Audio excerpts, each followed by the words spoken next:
الحواوشي من الأكلات الشعبية المشهورة جدا في مصر. بيتم فيها تسوية اللحمة المفرومة جوه العيش، طعمه ولا أروع. يلا نشوف الطريقة.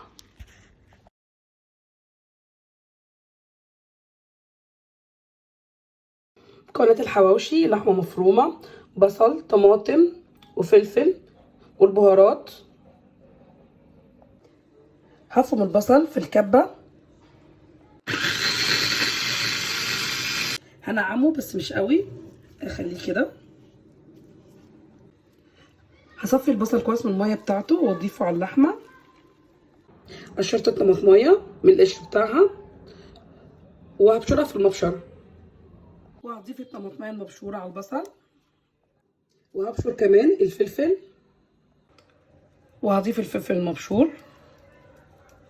هنا اضيف الملح، الفلفل الاسود، بهارات اللحمه، واضيف شويه خل صغيرين، وبعدين اضيف معلقه طحينه. بعدين هخلط المكونات كلها مع بعضها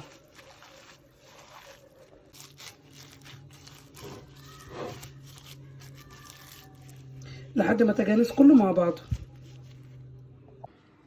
هجيب العيش المصري وهفتحه. لما فتحت العيش هحط اللحمه،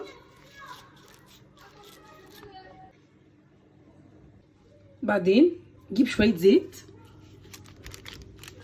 وادوس على الساندوتش كده،